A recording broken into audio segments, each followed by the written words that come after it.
എന്നാ special guys? ഞാൻ എപ്പോഴും കുറച്ച് വൈകി എണീക്കുന്നതുകൊണ്ട് ഇന്നും കുറച്ച് വൈകി എണീച്ചു. ഇന്ന് നല്ലോണം വൈകി എണീച്ചു അല്ലേ? അല്ല, സാധാരണ 10:30 എണീക്കുന്നല്ലേ? ഇന്ന് 12 മണിയല്ല അതിലെ. ഇന്നലെ ആ എഡിറ്റിങ്ങിന്റെ ആ കോഴ്സ് എടുത്തിട്ട് ഞാൻ ഒരു 3 മണിയായി ഉറങ്ങാൻ. പിന്നെ സിനിമയെല്ലാം കണ്ടു. അതിലിടക്ക് കഴിച്ചോ? എനിക്ക് കഞ്ഞിണ്ടോ? കഞ്ഞിയില്ല, ചോറാണ്. ബിരിയാണി ഉണ്ട് ഇന്നലത്തെ, ചോറുണ്ട്, ദോശ ഇടാനുണ്ട്, ദോശയും ചമ്മന്തിയും ഉണ്ട്. ഇതൊന്നും മീൻകറിയാ? ദോശയും ചമ്മന്തി. നേരിയ ദോശ, തടിച്ച ദോശ രണ്ടും കൂടി ഞാനിപ്പോ മിക്സ് ആക്കി. കുറച്ച് അതുണ്ടായിരുന്നു, കുറച്ച് ഇതുണ്ടായിരുന്നു. ഞാൻ കുറെ സമയം നിന്നെ വെയിറ്റ് ചെയ്ത് ഞാൻ രണ്ടും കൂടെ ഒന്നിച്ചാക്കി. ചോറ് മതി? ചോറുണ്ട്. അല്ല വേണ്ട, ദോശ മതി. ഇഷ്ടല്ല ഗൈസ്. ഇപ്പൊ സമയം 1 മണി കഴിഞ്ഞു. ഏട്ടൻ ചെറുപ്പിന് നേരത്തെ വരുന്ന പറഞ്ഞ. മഴ പോയി, അപ്പൊ ഏട്ടൻ നേരത്തെ വരില്ല. ഷർട്ട് ഇട്ടാണ്, കണ്ണടച്ചിട്ടാണ് ഷർട്ട് ഇട്ടത്. ഓക്കെ, ഇത് മറ്റേ കുഞ്ഞിരാമായണത്തില് കുഞ്ഞ്. ഓക്കെ, ട്രെൻഡാ. ട്രെൻഡ് നമ്മളെ എതിരാണ് പോയാ. ഓ, ഇപ്പൊ ക്ലീനായി. ഏട്ടനെത്തി ഗായ്സ്. ഞാൻ ഇന്ന് കുറച്ച് വ്ളോഗ് എടുത്തിട്ട് പക്ഷേ ഏട്ടനെത്തി. ഞാൻ വീട്ടിലെത്താൻ 7:15. Traffic, heavy traffic. ഞാൻ വരുന്നതൊക്കെ മരണ ട്രാഫിക്. മഴയായിരുന്നു, ഇതുണ്ടാ ഫുൾ മഴ എല്ലാം. അതുകൊണ്ട് എത്താൻ വൈകി ഗൈസ്. അപ്പോൾ ഇന്നത്തെ ബോക്സിങ് ക്ലാസ് മിസ്സായി. 8 മണി വരെ അവിടെ ഉള്ളൂ. ഇവിടെ വന്ന് റെഡിയായി. നമുക്ക് ഇവിടുന്ന് 20 മിനിറ്റ് ഉണ്ട് എങ്ങോട്ട് പോകാൻ, പിന്നെ ബോക്സിങ് ക്ലാസ്സിന് പോകാൻ. അപ്പോൾ ആ ബോക്സിങ് ക്ലാസ്സിന് 20 മിനിറ്റ് ഓടിച്ച് പോകുമ്പോൾ അവർ അടക്കാനാവും. പിന്നെ 15 മിനിറ്റ് എന്താ ചെയ്യാൻ പറ്റുക? അതിൽ കാര്യമില്ലോ. അതുകൊണ്ട് ഇന്ന് ബോക്സിങ് ക്ലാസ് മിസ്സായി. തെറ്റ് നമ്മളെ ഭാഗത്ത് തന്നെ അല്ലേ? എന്താ വെച്ചാൽ ട്രാഫിക് നമുക്ക് കൺട്രോൾ ചെയ്യാൻ പറ്റില്ല. പക്ഷെ എന്നാലും നമ്മൾ തെറ്റ് ഏറ്റെടുക്കുന്നു. നമ്മളായിട്ട് പോകാണ്ടിരുന്നല്ലേ. അപ്പോൾ തെറ്റ് ഏറ്റെടുക്കുന്നു. 3 ദിവസത്തെ class. It's okay, it's okay. പിന്നെ ഹെവി മഴ. ഇപ്പം മഴ ഒന്ന് കുറഞ്ഞേ ഉള്ളൂ. എന്താ ഡോഡ്ജി നല്ല ക്ലീൻ ആയിട്ട് നോക്കിയ. ഡോഡ്ജി നല്ല തിളങ്ങി നിൽക്കുന്നുണ്ട് ഇപ്പം മഴ കൊണ്ടിട്ട്. ഇപ്പം നല്ലൊരു മഴ കഴിഞ്ഞിട്ട് ഇപ്പം ഒന്ന് കാമായിട്ടുണ്ട്. നാളെ എനിക്ക് ജോലിയുണ്ട്. അതെയാ? അതെന്ന് പറഞ്ഞ് കഴിഞ്ഞ ആഴ്ച ഒരു ദിവസം ലീവായതുകൊണ്ട് നാളെ ജോലിയുണ്ട്. അപ്പോൾ ശനിയാഴ്ചയും ജോലിയുണ്ട്. It's okay. ശ്രീഹരി നമ്മളെ പ്രോഗ്രാമിൻ്റെ പ്രസൻറ്റേഷനൊക്കെ തീർത്തിട്ടുണ്ട്. ഇനി എനിക്കത് റെക്കോർഡ് ചെയ്താൽ മാത്രം മതി. അത് മേ ബി ഞാൻ സൺഡേ ചെയ്യും. സൺഡേ എനിക്ക് ഒറ്റ ദിവസം ലീവിൽ എന്തൊക്കെയാണ് ചെയ്യേണ്ടത് ദൈവമേ. But it's okay. നമുക്ക് പേടിയില്ലാത്തതുകൊണ്ട് ഓരോന്നും ചെയ്ത് തീർക്കേണ്ട കാര്യങ്ങൾ നമ്മൾ ചെയ്ത് തീർത്തേ പറ്റൂ. ഫണ്ണൊക്കെ നമുക്ക് മാറ്റി വെക്കാം. ഫണ്ണൊക്കെ നമുക്ക് പിന്നീടും ചെയ്യാം. ഓക്കെ, ഫണ്ണിന് വേറെ തന്നെ ഒരു സമയമുണ്ട്. ഇപ്പം ഗ്രൈൻഡ് മോഡാണ്, ഇപ്പം വർക്ക് മോഡാണ്, ബിൽഡ് ചെയ്യേണ്ട മോഡിലാണ്. പാർട്ടിക്ക് എപ്പോഴും ഉണ്ടാവും. പാർട്ടിക്ക് കുറച്ച് ഇറ്റ്സ് ഓക്കെ. അതില്ലെങ്കിൽ വലിയ വിഷയമൊന്നുമില്ല. നമ്മൾ ചെയ്യുന്ന കാര്യങ്ങൾ എൻജോയ് ചെയ്തല്ലേ. വർക്കാണെങ്കിൽ നമ്മൾ എൻജോയ് ചെയ്യും. ഇതല്ലേ. പിന്നെ ഒരു കമന്റ് ഞാൻ കണ്ടു. എല്ലാ വീഡിയോയിലും തോട്ട് ഓഫ് ദി ഡേ എന്ന് പറഞ്ഞിട്ട് ഇടണമെന്ന്. നൈസായിരിക്കും. അത് എൻഡിലിടാം അല്ലേ? എൻഡില് എല്ലാ വീഡിയോയിലും എൻഡില് ഒരു പിന്നെ thought of the day. Research ചെയ്യാൻ കുറച്ച് സമയം തരണം. റീസെർച്ച് ഒന്നും വേണ്ട. അതിൻ്റെ ഉള്ളിൽ നിങ്ങൾ മിന്നൽ പോലെ ഞാൻ ഇപ്പിടാം. ഓക്കെ, കോട്ട് എന്ന് വെച്ചാൽ ഞാൻ പറയുന്നു ഓരോ സംഭവം, ഓരോ മെസ്സേജ്. അതായത് നമ്മളെ ചുറ്റും നോക്കിക്കഴിഞ്ഞാൽ എല്ലാവരും ഇല്ലേ ലൈഫ് എന്ന് പറഞ്ഞ എക്സ്പീരിയൻസിലേക്കൂടെ ആദ്യമായിട്ട് കടന്നു പോകുന്നതാണ്. ഫസ്റ്റ് ടൈമാണ് ഇവരെല്ലാവരും ജീവിക്കുന്നത് അല്ലേ? ഒരാൾ മരിച്ചിട്ട് തിരിച്ചു വന്നിട്ട് വീണ്ടും ജീവിച്ചല്ല. അപ്പോൾ എല്ലാവരും ഫസ്റ്റ് ടൈമിലാണ് ലൈഫിൻ്റെ എക്സ്പീരിയൻസിലൂടെ കടന്നു പോകുന്നത്. അപ്പോൾ അവർക്കെല്ലാം അറിയില്ല ലൈഫിനെ കുറിച്ച്. അവരും എക്സ്പീരിയൻസ് ചെയ്യാണ്. അതുകൊണ്ട് മറ്റുള്ളവരുടെ ഒപ്പീനിയൻ കൂടുതൽ കേൾക്കാണ്ട് നിങ്ങൾ നിങ്ങളുടേതായിട്ടുള്ള ഒരു പാത്ത് സെറ്റ് ചെയ്യാൻ മുന്നോട്ട് പോകും. ഗോൾഡൻ സാധനല്ലേ. അതുകൊണ്ട് ചിന്തിക്കുക, പ്രവർത്തിക്കുക. വലുതായിട്ട് ഓവർ കോംപ്ലിക്കേറ്റ് ചെയ്യേണ്ട. കുറേ ഒപ്പീനിയൻസ് ഒക്കെ ഇങ്ങനെ വരും. അതൊന്നും അധികം കേൾക്കാൻ നിൽക്കണ്ട. നിങ്ങൾക്ക് എങ്ങോട്ടാണോ പോകേണ്ടത്, നിങ്ങൾക്ക് എന്താണോ നിങ്ങൾ ഉള്ളിൻ്റെ ഉള്ളിൽ തോന്നുന്നത്, നിങ്ങൾ ആർക്കും ദ്രോഹമൊന്നും ചെയ്യുന്നില്ലെങ്കിൽ അത് വെച്ച് കണ്ടിന്യൂ ചെയ്യാം. വേറെ ഒരാളും നിങ്ങൾ പേടിക്കേണ്ട ആവശ്യമില്ല കേട്ടോ. ഉഷാറായിട്ടിരിക്കും. നമുക്ക് മുകളിൽ പോയി ഞാൻ ഒന്ന് കുളിക്കട്ടെ. കുളിച്ച് കഴിഞ്ഞിട്ട് ആ തുണി ഒന്ന് മടക്കി വെക്കണം. തുണി മടക്കി വെച്ചിട്ട് നമ്മൾ വൈബ് സോണിൻ്റെ കണ്ടന്റ് കുറച്ച് എടുക്കണം. അതാണ് ഇനി അടുത്ത പരിപാടി. ചതല്ലേ കുറച്ചും കൂടി ഇങ്ങോട്ട് വെക്കണം.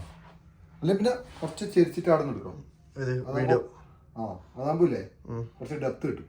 ഇതിപ്പോൾ ഭയങ്കര പ്ലെയിൻ ആയിരിക്കും ഇടുന്നെടുത്താൽ. ഈ ഒരു ആംഗിൾ എടുത്തല്ലേ അത് കുറച്ചൊന്ന് നടന്ന് തിരിക്കും, കുറച്ച് ബാക്ക്. ഇങ്ങനെ വെച്ചാൽ ശരി.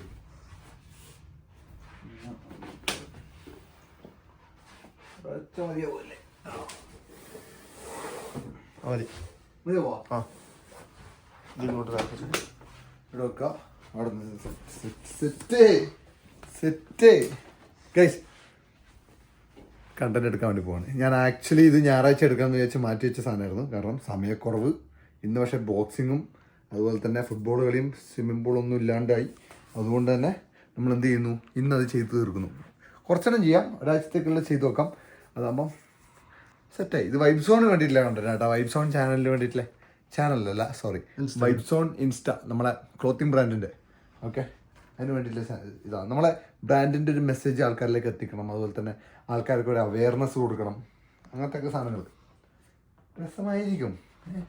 ഞാൻ എല്ലാ കണ്ടന്റ് എഴുതി വെച്ചിട്ടുണ്ട്. എൻ്റെ ജോലി സ്ഥലത്തെ പണി ഇതാണ്. നോട്ട്സ് എടുക്കും. ഓക്കെ, വൈബ് സോൺ കണ്ടന്റ് ചിന്തിക്കും.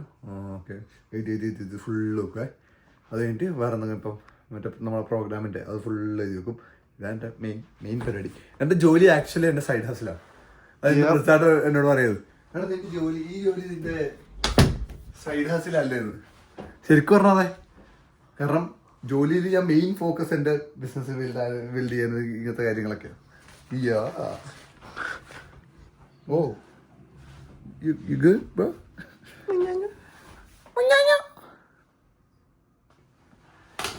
ഗൈസ്, നമ്മളെ വൈബ് സോണിൻ്റെ കണ്ടന്റ് എടുക്കുന്നതിന് മുന്നേ എനിക്കൊരു കാര്യം നിങ്ങളോട് പറയാനുണ്ട്. ഒരു കാര്യം കാണിച്ചു തരാനുണ്ട്. ഞാൻ അന്ന് ഒരു വ്ളോഗിൽ അച്ഛൻ്റെ വീട്ടിൽ പോയി, അച്ഛൻ്റെ അടുത്ത് പോയില്ലേ നമ്മള് ജോലി സ്ഥലത്ത്. അതിൽ ഞാൻ ഗ്യാസ് അടിക്കുമ്പം ഇവരുടെ ആമെക്സ് കാർഡ് കണ്ടു. Apple Pay. ആപ്പിൾ പേ കണ്ടു ഇവര്. അത് കണ്ടിട്ട് അതിന്റെ താഴെ വന്ന കമന്റ് കാണുമ്പോൾ എനിക്ക് മനസ്സിലായി ഇതിന്റെ ഒരു ഹൈപ്പ്. ഓക്കെ, ഇത് ഞാൻ ഇങ്ങനെ കവർ ചെയ്യാം. ഇതാണ് അമേരിക്കൻ എക്സ്പ്രസിന്റെ കാർഡ്. ഓക്കെ, ഇത് അപ്രൂവ് ആയി കിട്ടണമെങ്കിൽ നമുക്ക് അത്യാവശ്യം നല്ല ക്രെഡിറ്റ് സ്കോർ വേണം. നമ്മൾ അത്യാവശ്യം നല്ല രീതിയിൽ പേയ്മെൻ്റ് ഒക്കെ ചെയ്യുന്ന ഒരാളാണെന്ന് അവർ അറിയണം. നല്ല രീതിയിൽ ഡെറ്റ് യൂസ് ചെയ്യാൻ അറിയുന്ന ഒരാളാണെന്ന് അവർക്ക് അറിയണം. ഇത് എനിക്ക് ആക്ച്വലി ഞാൻ അപ്ലൈ ചെയ്തു. എങ്ങനെയാണെന്ന് വെച്ചാൽ അവർ എനിക്ക് പ്രീ അപ്രൂവ്ഡ് ലെറ്റർ അയച്ചു. നിങ്ങൾക്കിത് അപ്രൂവ് ആയി കിട്ടാനുള്ള ചാൻസ് ഉണ്ട്, അപ്ലൈ ചെയ്തോന്നുണ്ട്. ഞാൻ അങ്ങനെ അപ്ലൈ ചെയ്ത് കിട്ടിയ സാധനമാണ്. ഓക്കെ, അതിന്റെ ബാക്കിത്തെ നമ്പർ എല്ലാം കാണിച്ചു കൊടുത്തേ. അതാ ഞാനിങ്ങനെ കവർ ചെയ്തിട്ട് നമ്പർ ഉണ്ട്. ഓക്കെ ഗൈസ്, ഇത് കാണിക്കാൻ കാരണം എന്ന് വെച്ചാൽ കുറേ ആൾക്കാർ ഇതിൽ കമൻറ്റിലും എന്നോട് പേഴ്സണലായിട്ട് മെസ്സേജ് അയച്ചിട്ടുണ്ട്. ഈ കാർഡ് ഒന്ന് കാണിച്ചു തരുമോ, വ്ളോഗിൽ കാർഡ് ഒന്ന് കാണിച്ചു തരുമോ. അതിനാണ് ഞാനിത് എടുത്ത് കാണിക്കുന്നത് കേട്ടോ. ഇതാണ് കാർഡ്. നേരത്തെ എൻ്റെ ഫോണിൽ മാത്രമല്ല നിങ്ങൾ കണ്ടിട്ടുള്ളൂ. ഇത് വന്ന പാക്കേജിങ് കവറാണിത്. വലിയ സെറ്റപ്പ് ഒന്നുമില്ല, അത്യാവശ്യം ഡീസൻറ്റ്, വലിയ കുഴപ്പമൊന്നുമില്ല. ഇതിലിങ്ങനെ welcome to platinum card membership. പിന്നെ ഇവിടെ എന്തെല്ലോ ഉണ്ട്. ഇത് സംഭവം എന്ന് വെച്ചാൽ ഇത് ഞാൻ മെയിനായിട്ട് എടുക്കാൻ കാരണം എന്താ പറയുക ശ്രീതി, പറ. ട്രാവൽ നാട്ടിലൊക്കെ പോകുമ്പോൾ ലോഞ്ചസ് യൂസ് ചെയ്യാം. പിന്നെ അമേരിക്കയിൽ തന്നെ കുറേ മറ്റേ ഇതൊക്കെ ഉണ്ട്, ക്ലിയർ പാസും ലൈനും നിൽക്കാണ്ട് എയർപോർട്ടിൽ സെറ്റപ്പാക്കി കയറ്റുന്ന പരിപാടിയൊക്കെ ഉണ്ട്, ലോഞ്ച് ആക്സസ്. അതുപോലെ തന്നെ പിന്നെ ഇത് ഉപയോഗിക്കുന്നതിൻ്റെ ഗുണം എന്താ പറയുക, ഗുണം എന്ന് പറഞ്ഞാൽ കുറേ ആൾക്കാർക്ക് ഇത് ദോഷമായിട്ട് തോന്നും. നമ്മൾ യൂസ് ചെയ്യുന്നത് മന്ത്ലി അത് അടച്ചു തീർക്കണം, ഫുൾ എമൗണ്ട്. നമ്മളിപ്പോൾ $10,000 യൂസ് ചെയ്ത് കഴിഞ്ഞാൽ 10,000 നമ്മൾ അടച്ചു തീർക്കണം ഒരു മാസം. 2,000 ആണെങ്കിൽ 2,000 നമ്മളൊരു മാസം അടച്ചു തീർക്കണം. അത് എൻ്റെ അഭിപ്രായത്തിൽ ഒരു നല്ല കാര്യമാണ്. കാരണം നമ്മൾ ബാലൻസ് മുന്നോട്ട് കൊണ്ടുപോകില്ല. അപ്പോൾ ഞാൻ അടച്ച് തീർക്കും. ഓക്കെ, പിന്നെ ആനുവൽ ഫീ എത്രയാണ്? ആനുവൽ ഫീസ് $695 ആണ്. $700 എന്ന് പറയുമ്പോൾ എത്രയാണ് റുപ്പീസ്? നോക്കട്ടെ, $700 ഏകദേശം പറയാ 83 അല്ലേ, 85 58,000 രൂപ നാട്ടിലെ ഒരു വർഷം അടക്കേണ്ടതാണ്. പക്ഷെ ആ പൈസ നമ്മൾ അടച്ചാലും ഇല്ലേ, നമുക്ക് ലോഞ്ച് ആക്സസ് വഴിയും അതല്ലാണ്ട് കുറേ ബെനിഫിറ്റ്സ് ഉണ്ട് ഇതിൽ. വാൾമാർട്ട് പ്ലസ്, നമുക്ക് ഡെലിവറി ഫ്രീ ആയിരിക്കും, ഊബറിൻ്റെ അത്, അങ്ങനെ ഒരുപാട് ബെനിഫിറ്റ്സ് ഉണ്ട്. പിന്നെ ട്രാവലൊക്കെ ചെയ്യുമ്പോൾ ഇതിൻ്റെ പോയിന്റ്സ് കൊണ്ടൊക്കെ നമുക്ക് അത്യാവശ്യം ട്രാവലിലൊക്കെ ഡിസ്കൗണ്ടും കാര്യങ്ങളൊക്കെ കിട്ടും കേട്ടോ. അങ്ങനത്തെ ഒരു കാർഡാണിത്. ഇത് പ്ലാറ്റിനം എന്ന് പറയുന്നത് ആക്ച്വലി ട്രാവലിനാണ് മെയിൻ ഫോക്കസ്. ഇതിൻ്റെ താഴെ ഒരു ഗോൾഡ് ഉണ്ട്. ഈ ഗോൾഡിൻ്റെ ഗുണം എന്താണെന്ന് വെച്ചാൽ പിന്നെ ഈ ഡേ ടു ഡേ എക്സ്പെൻസ് ഇല്ലേ, ഗ്യാസ്, ഫുഡ്, അങ്ങനത്തെ പരിപാടി. അത് പ്രസാദിന് അതാണുള്ളത്. റോബിയേട്ടനുണ്ട്. അപ്പം ഇതാണ് ആമെക്സ്. ഇതെല്ലാവരും കാണിക്കാൻ പറഞ്ഞുകൊണ്ട് മാത്രം കാണിക്കുന്നതാണ്, അല്ലാണ്ട് മറ്റേ പരിപാടി ഒന്നുമല്ല. ഓക്കെ, പിന്നില്ലേ ശ്രീതി, പറ. ഈ കാർഡില്ലേ എങ്ങനെ നാട്ടിൽ ഫേമസ് ആയി അറിയാം? എങ്ങനെയാന്ന്? എനിക്ക് തോന്നുന്നു ലക്കി ഭാസ്കർ സിനിമ ഇറങ്ങിയിട്ടാന്ന് തോന്നുന്നു. അതാരാണ്? അതില് ദുൽഖറിന്റെ ഒരു പടമില്ലേ, അതിലാണെന്ന് തോന്നി ഇത് ക്ലിക്ക് ആയത്. എൻ്റെ ഒരു അറിവിൽ അങ്ങനെയാണ്. പക്ഷെ വേറെ കാര്യമുണ്ട്, അമേരിക്കയില് ഇത് അത്യാവശ്യം നല്ല ക്രെഡിറ്റ് സ്കോർ ഒക്കെ ഉണ്ടെങ്കിൽ നമുക്ക് അത്യാവശ്യം എല്ലാവർക്കും അല്ല, എന്നാലും കുറച്ച് എന്താ പറയുക അപ്രൂവ് ആയി കിട്ടാനുള്ള ചാൻസ് കൂടുതലാണ്. എന്ന് വെച്ചാൽ സാധാരണ ക്രെഡിറ്റ് കാർഡും അല്ല, മനസ്സിലായ, കുറച്ച് പ്രീമിയം കാർഡ് തന്നെയാണ് ട്രാവൽ ചെയ്യുന്നവർക്ക്, ഏറ്റവും കൂടുതൽ ട്രാവൽ ചെയ്യുന്നവർക്കാണ് ഇതിൻ്റെ ബെനിഫിറ്റ്സ്. പക്ഷേ അത്യാവശ്യം നല്ല ക്രെഡിറ്റും ഡെറ്റൊക്കെ കടമൊക്കെ നല്ല രീതിയിൽ യൂസ് ചെയ്യാൻ അറിയുന്നവരാണെങ്കിൽ, നല്ല പേയ്മെൻറ്റ് ഹിസ്റ്ററിയും കുറേ ക്രെഡിറ്റ് ഹിസ്റ്ററിയും കാര്യങ്ങളൊക്കെ ഉള്ളവരാണെങ്കിൽ അപ്രൂവ് ആയി കിട്ടുന്ന ഒരു സാധനം കേട്ടാ. ഗൈസ്, നമ്മളെ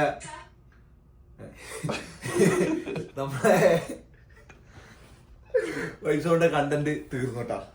കുറച്ച് ഫോണിൽ തന്നെ എടുത്തു, ടപ്പേ എടുത്ത് തീർത്തു, ക്യാമറ ഒന്നും ഓണാക്കിയില്ല. ഒരു അത് വർത്താപരമായിട്ട് നിനക്ക് ടയർഡായി തുടങ്ങി, ഉറക്കം വന്നിട്ട്. എന്റെ ദൈവമേ, ഇതൊരു ചെറിയ വ്ളോഗായിരിക്കും. ഇത് ഞാനിവിടെ വൈൻഡപ്പ് ചെയ്യാൻ വേണ്ടി പോവാണ്. എനിക്ക് വേറൊന്നും പറയാനില്ല. ഞാൻ കുറച്ചൊന്ന് റെസ്റ്റ് എടുക്കട്ടെ പറ്റി. നാളെ ശനിയാഴ്ചയാണ്, നാളെയും ജോലിയുണ്ട്. നാളെ മിക്കവാറും ഉച്ചയാകുമ്പോഴേക്ക് ജോലി തീരാനുള്ള എല്ലാ ചാൻസും ഞാൻ കാണുന്നുണ്ട്. ഇനി അല്ലെങ്കിൽ വൈകുന്നേരം വരെ ഉണ്ടാവും എല്ലാ ദിവസം പോലെ. ഓക്കെ, അതുകൊണ്ട് ഞാൻ ഈ വ്ളോഗ് ഇവിടെ വെച്ച് വൈൻഡപ്പ് ചെയ്യാണ്. കുഞ്ഞൊരു വ്ളോഗാണ്. അധികം ഒന്നും നടന്നില്ല, മഴയും കാര്യങ്ങളൊക്കെ ആയിരുന്നു. ഞാൻ എത്താനും ലേറ്റായി, ബോക്സിങ്ങിന് പോകാൻ പറ്റിയില്ല, അങ്ങനത്തെ കുറച്ച് കാര്യങ്ങൾ. എന്തായാലും വൈബ്സോണിൻ്റെ കണ്ടന്റ് എടുക്കാൻ പറ്റി, അത് തന്നെ വലിയൊരു ആശ്വാസം. വലിയ കാര്യങ്ങളൊക്കെ തീർന്നു വരുന്നുണ്ട്. ഓക്കെയാണ്. ഇത് നമുക്ക് നാളെ അപ്ഡേറ്റ് ചെയ്യാം കേട്ടോ, ഈ ലിസ്റ്റ്. ഇത് കണ്ടിട്ട് കുറേ ആൾക്കാർ ലിസ്റ്റ് ആക്കിയിട്ട് അവരെ ഡേയ്സ് ഇങ്ങനെ അറ്റാക്ക് ചെയ്തുകൊണ്ടിരിക്കുന്നുണ്ട്, എനിക്കറിയാം. നൈസ്, അത് എനിക്ക് അറിഞ്ഞാൽ മതി. നിങ്ങളുടെ ലൈഫും കൂടി ബെറ്റർ ആക്കണം നമ്മൾ വ്ളോഗ് കാണുന്നതിൻ്റെ കൂട്ടത്തിൽ കേട്ടോ. വേറെ നിങ്ങൾക്ക് പറയാനല്ല ഗൈസ്, ഉഷാറാക്ക്. ശ്രീ നിങ്ങൾക്കൊന്നും പറയണ്ടോ? എന്നിട്ട് പറയാം ഗൈസ്, വേറൊന്നും പറയാനില്ല. ഒരു കാര്യം പറയാൻ മുഞ്ഞാഞ്ഞോ മറന്നു പറ്റാ, നേരത്തെ പറഞ്ഞു. ഇത് പറഞ്ഞിട്ടില്ല, അത് പറഞ്ഞിട്ടില്ല. ഓക്കെ, ഓ നാളെ കാണാം കേട്ടോ. നാളെ നമുക്ക് സെറ്റാക്കാം. Okay, piece. ഗൈസ്, എൻ്റെ ഇൻസ്റ്റാഗ്രാമിൽ താഴെ ഡിസ്ക്രിപ്ഷനിൽ ഇട്ടിട്ടുണ്ട്, ശ്രീ.vc. നിങ്ങൾ ഫോളോ ആക്കി. അപ്പം ശരി, പീസ്.